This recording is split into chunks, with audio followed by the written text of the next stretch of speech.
Hello and welcome to Views on News. I am Jawad Tehami. Indian government's fascist policies are becoming evident and its high-handedness is being exposed before the world with each passing day. Stifling a dissent and curb on press freedom as well as religious freedom is not only rampant under the BJP regime but also is being done with impunity as we speak.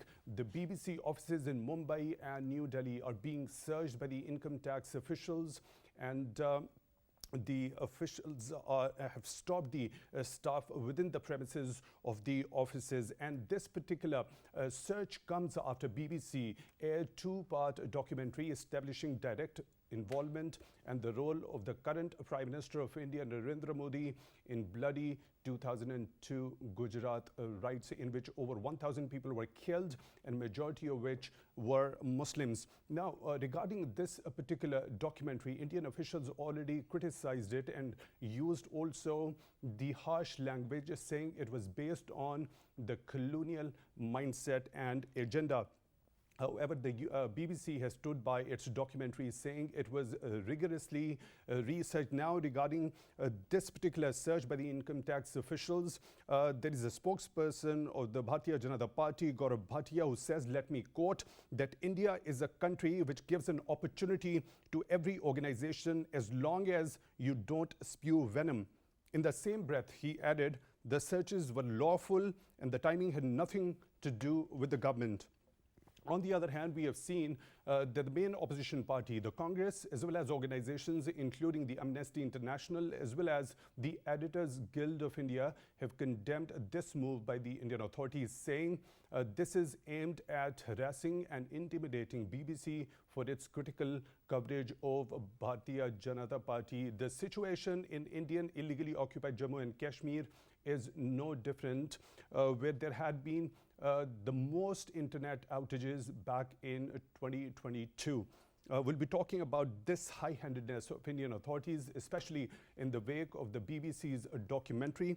And for that, we are honored to have been joined in the studio by Dr. Owais bin Wasi's Kashmiri leader. Dr. Wasi, thank you very much for taking time out for Views on News. We really appreciate that. And on Skype, we are being joined by Lieutenant General retired Raza Muhammad Khan. He's former president, National Defense University. General Raza, thank you very much for taking time out for Views on News tonight. We really appreciate that. Now, let me begin the discussion with you, General Raza. Now, when we look at the statement from another BJP spokesman, Gopal Agarwal, who says India is a vibrant democracy where no one is above the law. Firstly, don't you think these overboard powers by the Income Tax Department is completely and clearly aimed at silencing the dissent in India? General Raza, can you hear me, please? Yes, I can hear you. Don't you think these are the overboard powers which are being exercised by the Income Tax Department in India, which are clearly aimed at silencing the dissent? Absolutely. I think this is one measure, and I see more coming, not only against the BBC, but other neutral international media houses. Look, this documentary, I'm sure you all have seen it, which is titled India, the Modi Question. The bottom line there is that Modi is the most divisive leader in the history of India. He is popular too. He's popular because he is using religion and he is using hatred for minorities, hatred for Muslims, hatred for Kashmiris, and hatred for Pakistan as a tool for getting votes from the majority of Hindu population. So that is actually the problem. And we are aware, that India today stands at 150th out of 180 countries in the Media Freedom Index, which has been actually worked out by Reporters Without Borders. The CPJ, which is the Committee to Protect Journalists, it has said, and I quote, that India, presently under the Modi rule, contradicts all commitments to democratic ideals. But coming back to the BBC documentary, I think if BBC took 21 years to make this documentary, then I am sure it is very well researched. They could have actually done this research much earlier, because what happened was in 2002, and this documentary coming now is welcome, but could have come much earlier. And that is a documentary which has picked up, references and quotes from Indian newspapers at the time. In 2003, Mr. Khushwant Singh actually wrote a book titled The End of India. That in 2002, 1,000 Muslims were murdered and another 2,000 were injured. And he had said that, the section of the ruling coalition openly supporting the divisive and retrograde agenda of the fundamentalists. It is the very idea of India uh, as a state. It is in danger. And he has said that obviously Indians always put the blame on others, which is wrong. And he also said that if this continues, then India could actually be could destroy itself, and he called it harakiri. And he said it will not be Pakistan or Kashmiris or anyone else. India itself would be responsible for whatever happens in the future. Right, General Raza, you already mentioned the Committee to Protect Journalists and Reporters Without Borders. Now we look at a statement coming from another BJP spokesperson. He is Gopal Agarwal, who says India is a vibrant democracy where no one is above the law. So looking at the very first part of his statement, that India is a vibrant democracy. Now, that clearly negates what is exactly happening on the ground. Do you agree? Absolutely. I think whatever has been said, it is false. And look at what happened to the 14 criminals who carried out that carnage. They were all absolved by the Indian courts under the BJP regime. So the whole world has seen it, and we are actually. We must give a lot of credit to the BBC and its team, having written this report and having bravely stood by it.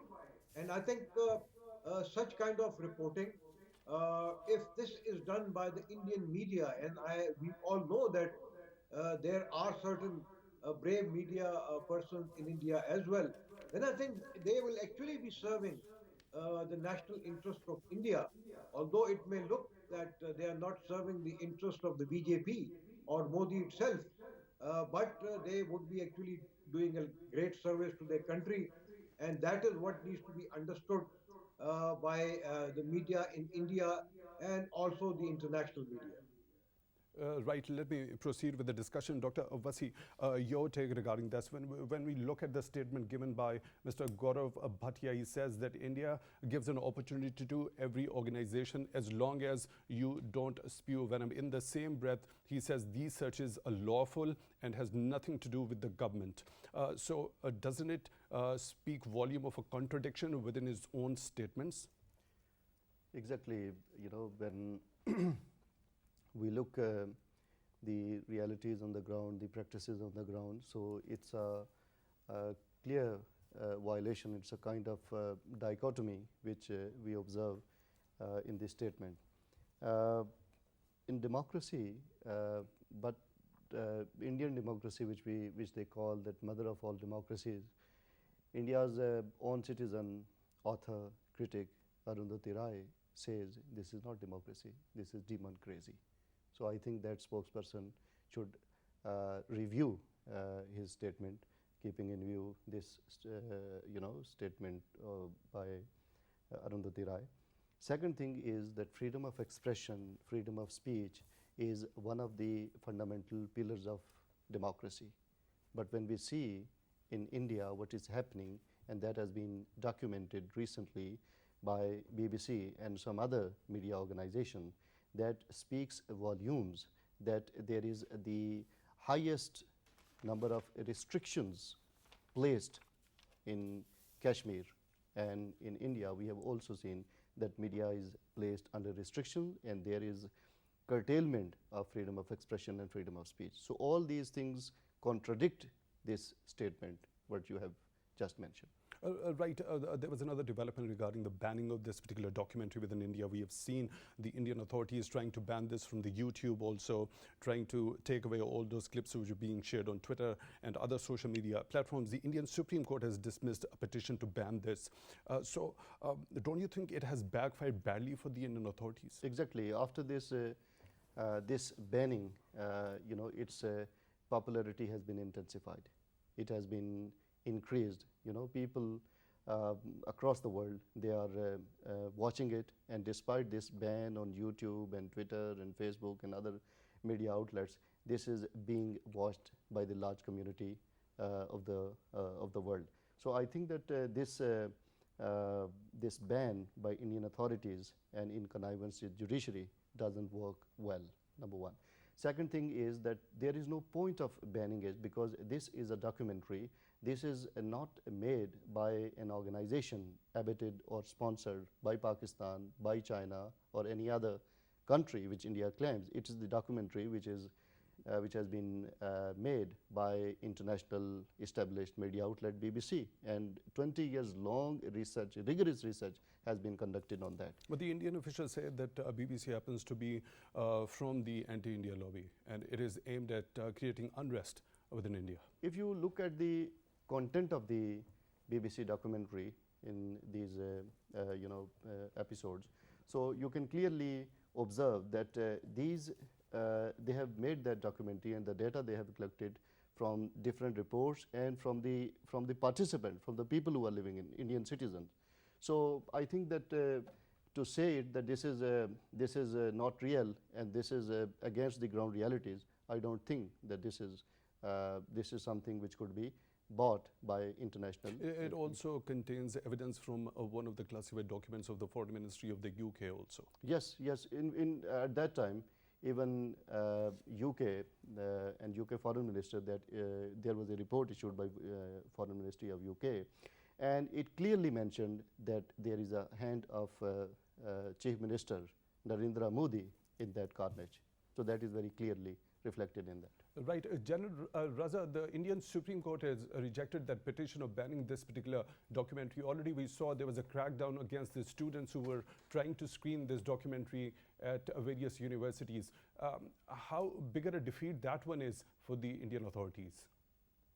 I think they should have known that in this age of information, technology, revolutions have taken place, and to ban certain programs or certain clips on the official media would not make any difference because the people have access to social media, and there are a number of social media platforms, and if they can see it on them, then putting a ban on them officially would actually make the people more keen to go and watch it not once but again and again.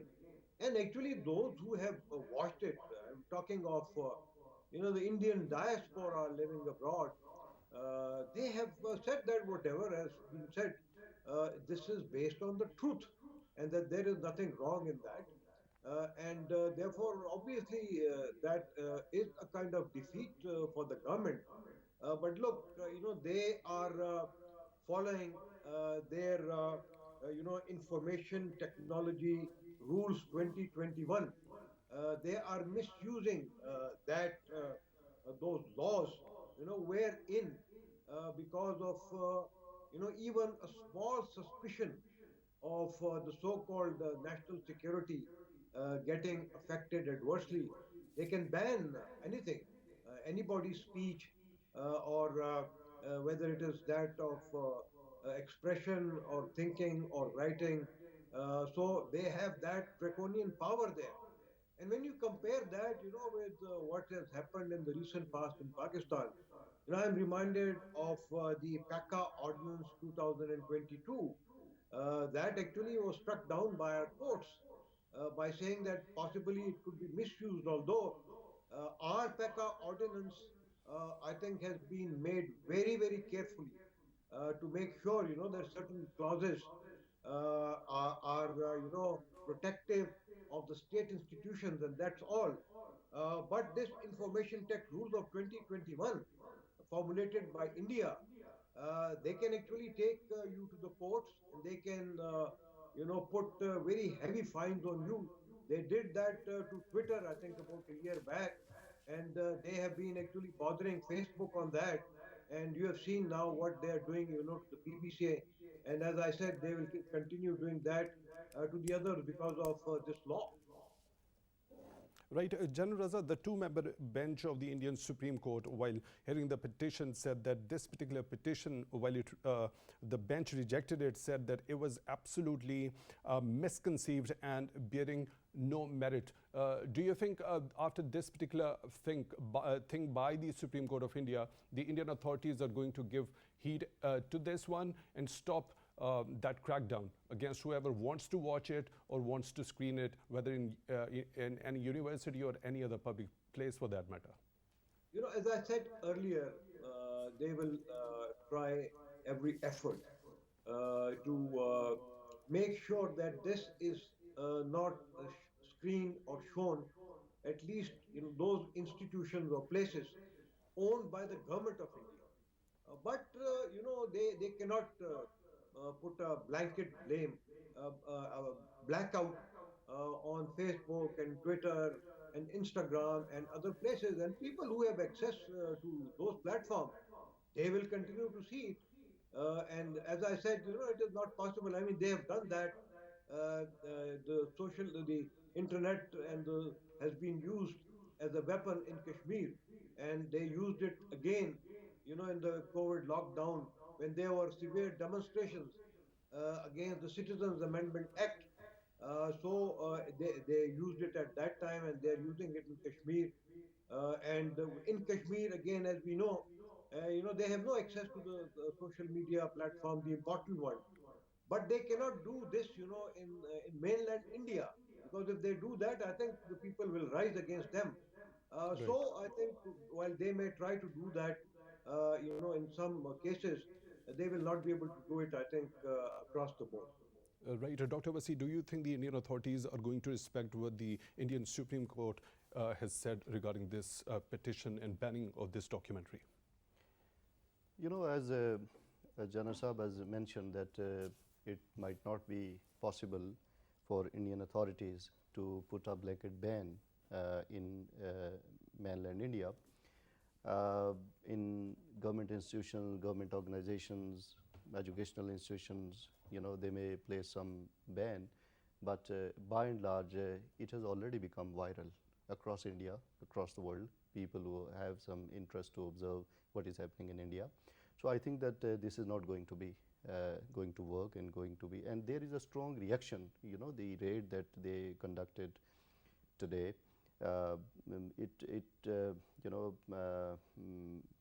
created a strong reaction that has been reported in international media outlets. I came across a recent long article published in Washington Post, CNN, and other media organizations.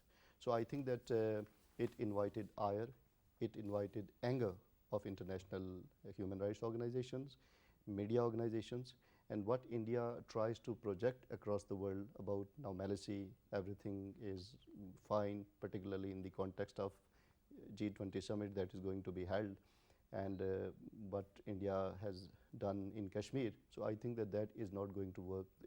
The real face of India is being exposed by this documentary. Right. Jawad Raza, already we saw that Indian Home Minister Amit Shah said that he said this on 25th of November 2022. The Chief Minister of Gujarat in 2002, Narendra Modi, had taught a lesson to anti-social elements, which was, of course, condemned by all India. Majlis-e-Ittihadul Muslimin Chief Asaduddin Owaisi, he lashed out at this particular statement by Amit Shah, asking what sort of a lesson the then Chief Minister had taught that brought disrepute to India. Now, when we look at this particular statement by Amit Shah, in a way, he has accepted that there was a direct involvement and responsibility of the then Chief Minister Narendra Modi in Gujarat riots. So what makes Indian authorities now so frightened and fearful about the screening of this documentary?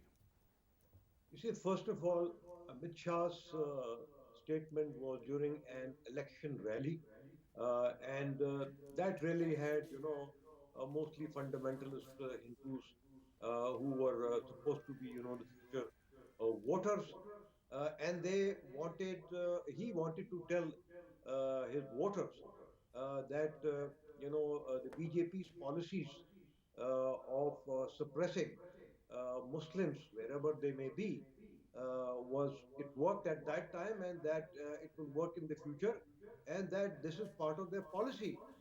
So he actually was trying to get votes. Of course, it had the other connotations, as you also pointed out. So there has been, acceptance in that statement, but that was actually a fact.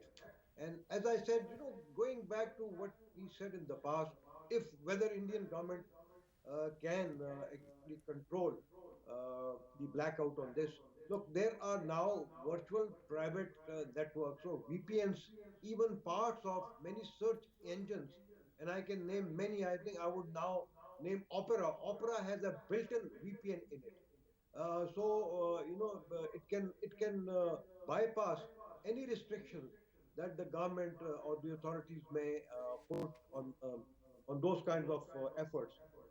At the same time, what they have done in the recent past, the whole world has seen it.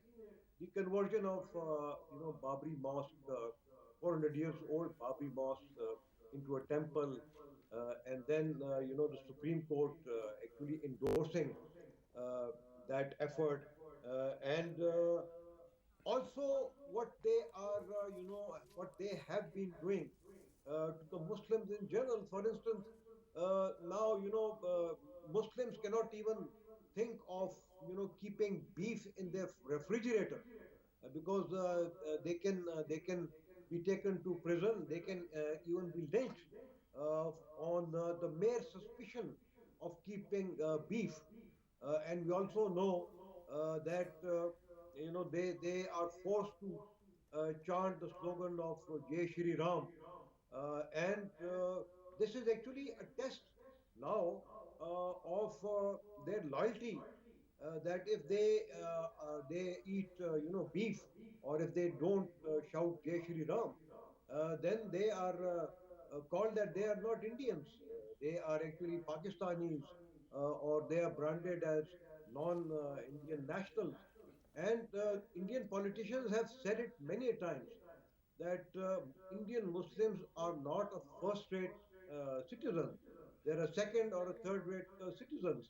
Right. So targeting Muslims is a very deliberate effort to show it to the majority of the Hindu population that this kind of a treatment will continue to be meted out to the Muslims, just because in 1947s, the Muslims opted for the creation of Pakistan, and therefore those who stayed Right. behind, or their progenies, or their second, third generations, they have to be Right. punished because of that, so that India can continue to be ruled by Modi like a king forever. Right. General Raza, we are joined by another participant on the phone line from the UK. Dr. Mohammed Al-Hachimi is an author and a journalist. Dr. Hashmi, thank you very much for taking time out for Views on News tonight. We really appreciate that. Let me begin with this particular search by the income tax officials at the BBC's Mumbai and New Delhi offices. How is this move by the Indian authorities is being seen in the UK? I think it's a clear sign that the Modi government doesn't tolerate any sort of criticism, even by very famous media institutions like the BBC. He's very angry. He and his party are very angry by the documentary that the BBC produced recently, You know, he has done exercised a lot of pressure on YouTube and on Twitter to hide that documentary from the people. So he's punishing the BBC for exposing what now many people in India and in the world know about this right-wing extremist politician, that is Mr. Modi, and his right-wing extremist BJP party. And I think it's a trick that has been condemned by a lot of Democrats in India itself, journalists,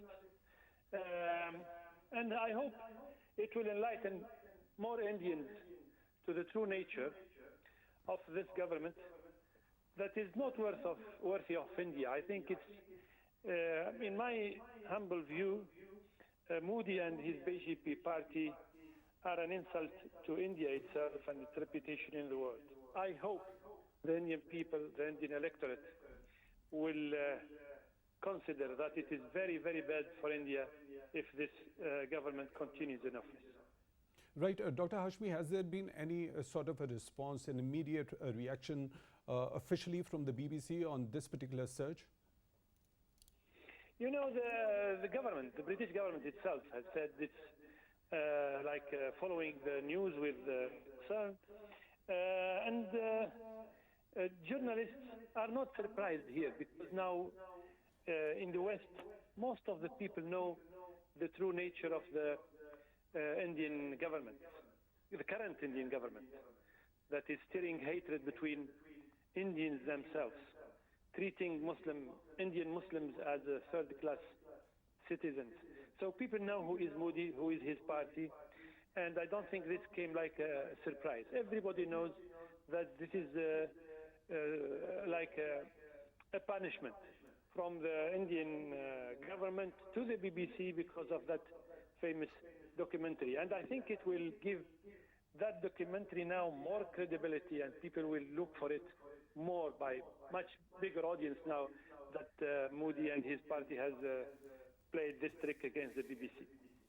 Right, Dr. Hashmi, BJP spokesman Gaurav Bhatia says that that the searches were lawful and the timing had nothing to do with the government.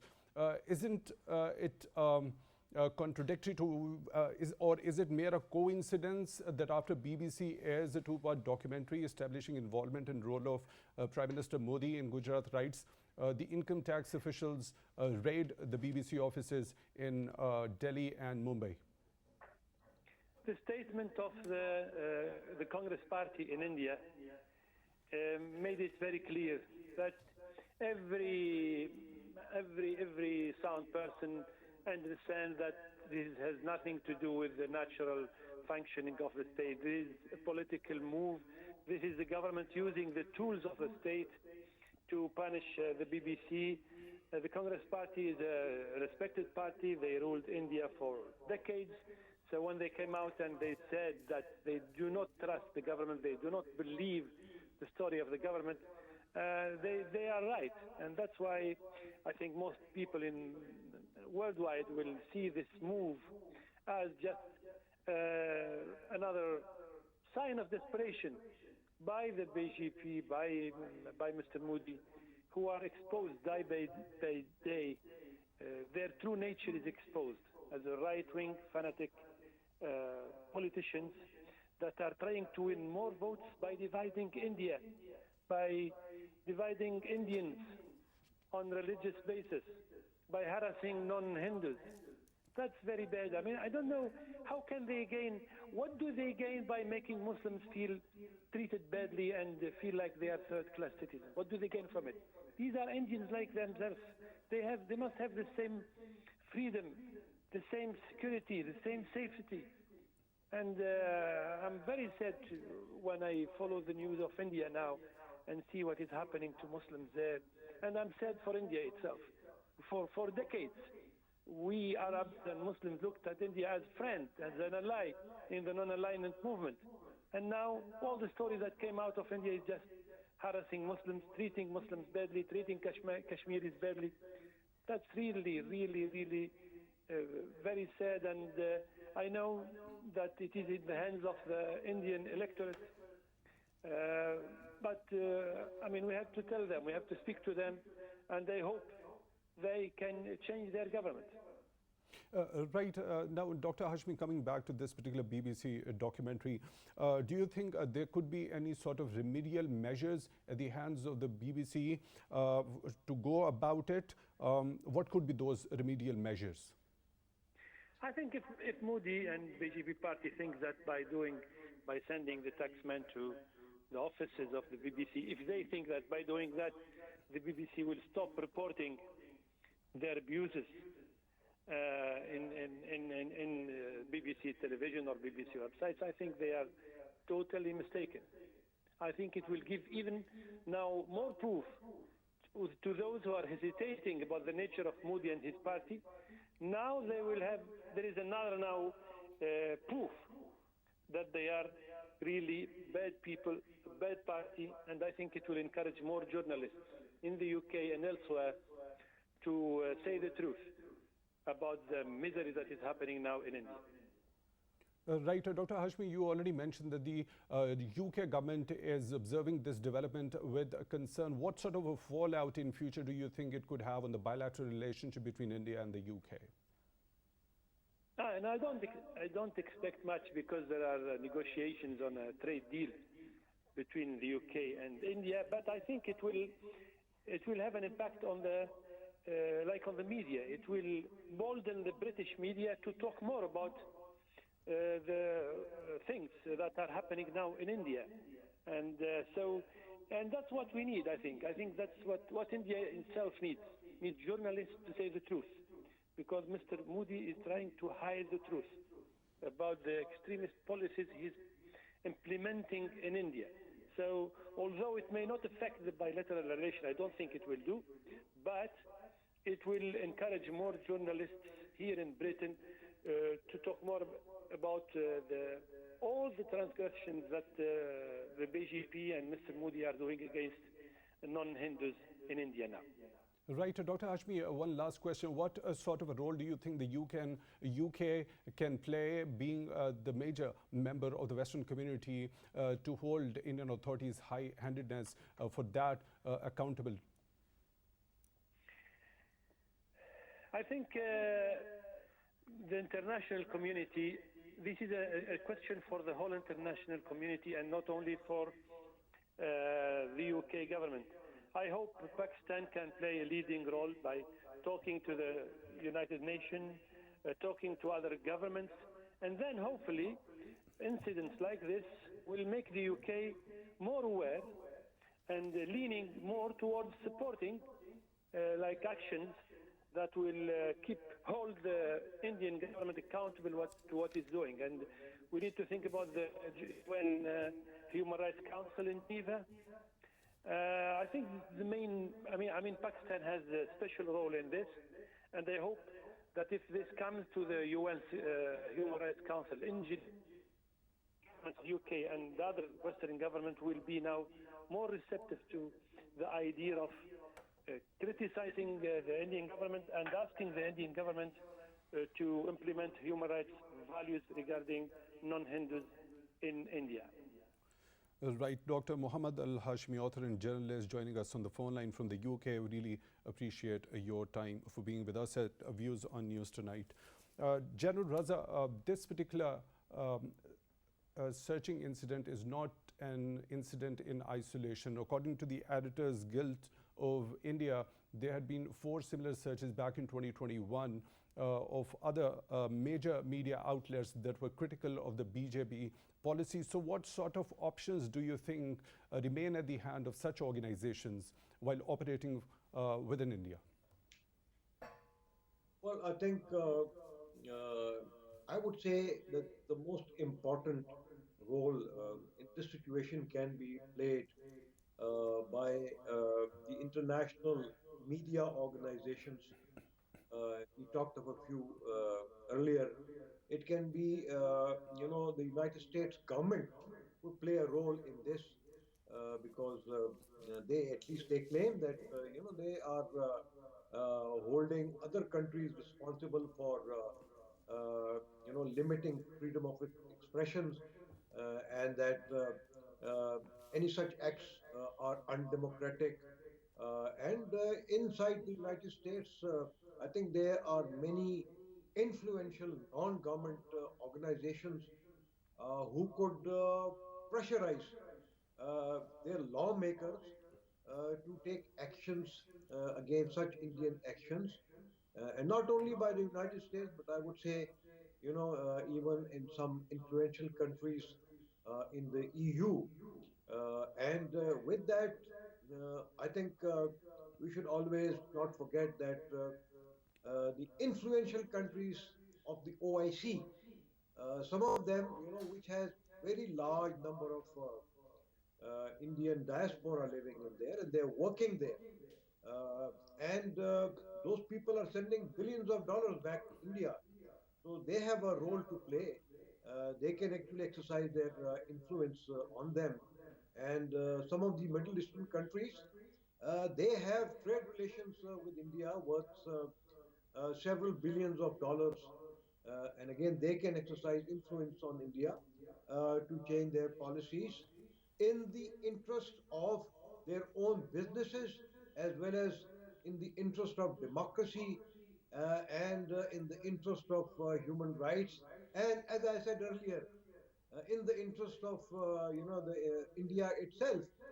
So all of them have a responsibility, but I think there is also a responsibility of the Indian minorities. Look, the Indian Muslims now are probably the one of the largest minorities in the world.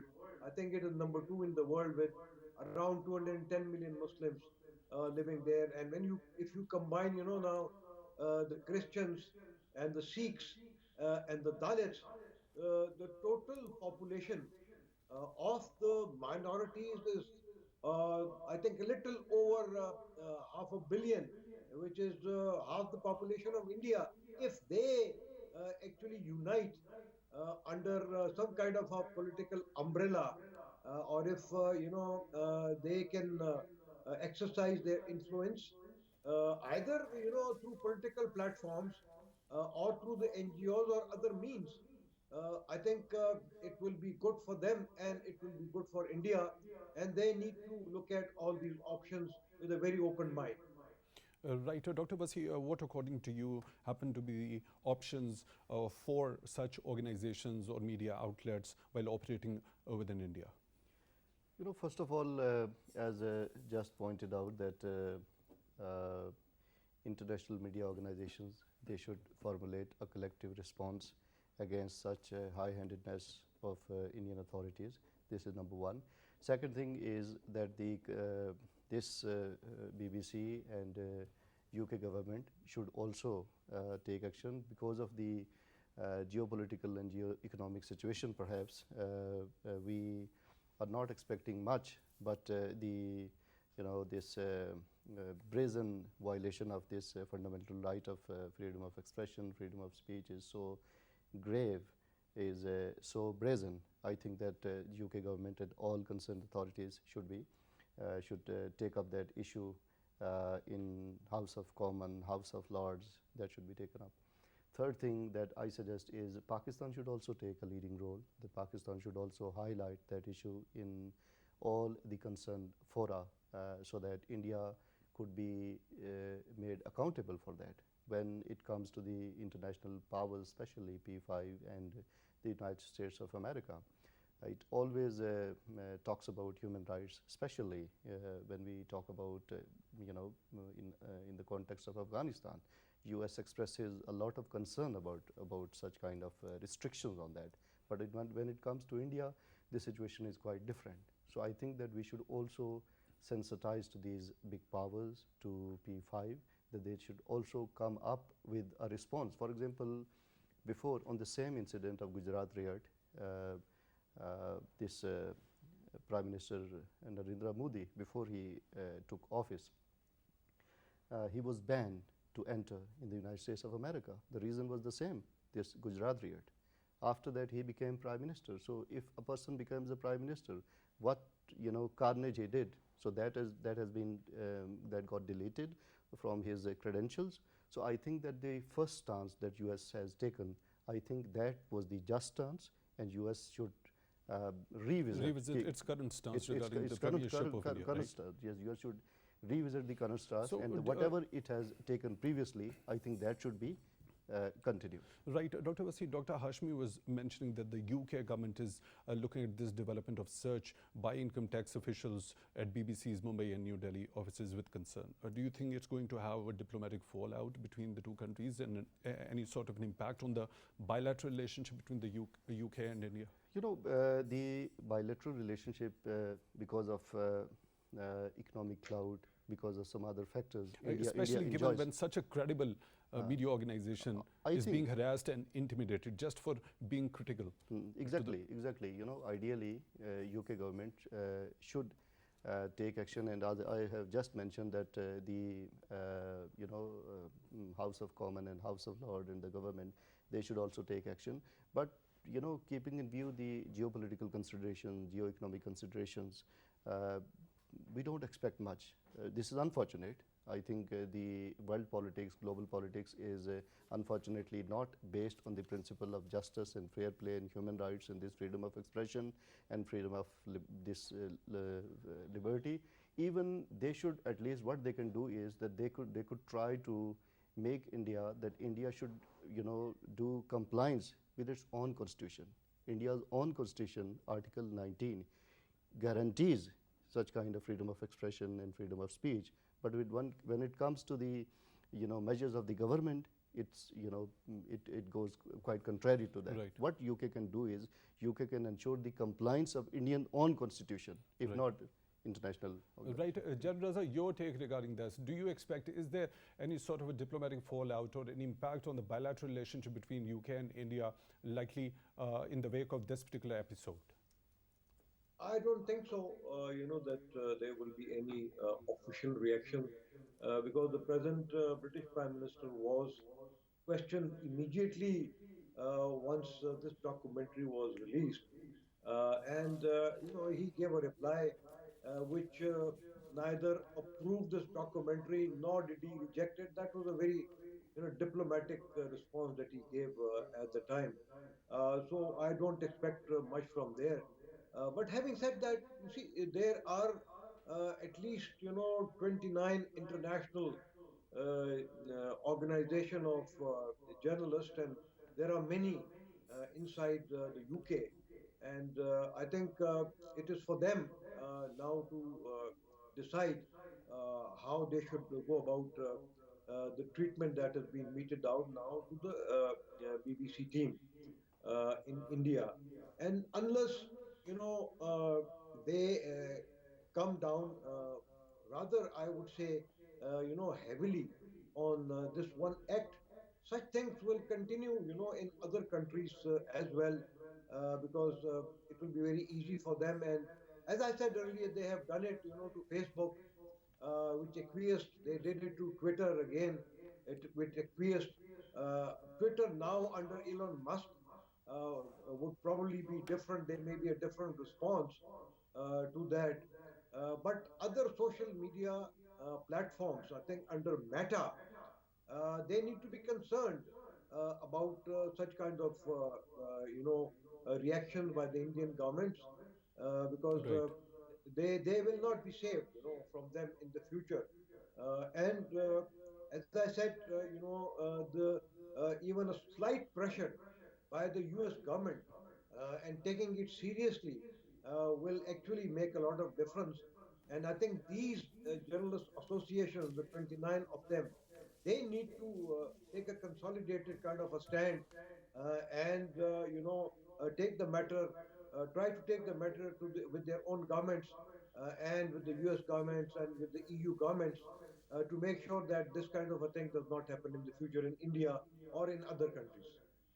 Right, Lieutenant General retired Raza Mohammad Khan, former President, National Defense University. Thank you very much for taking time out and joining us on Skype at Views on News. Really appreciate your time. And in studio, we were joined by Dr. Owais, being Wasi Kashmiri leader. Dr. Wasi, thank you once again for your time, for being with us at Views on News tonight. We really appreciate that. With that, we come to the end of today's Views on News. Till the next one, take good care of yourselves.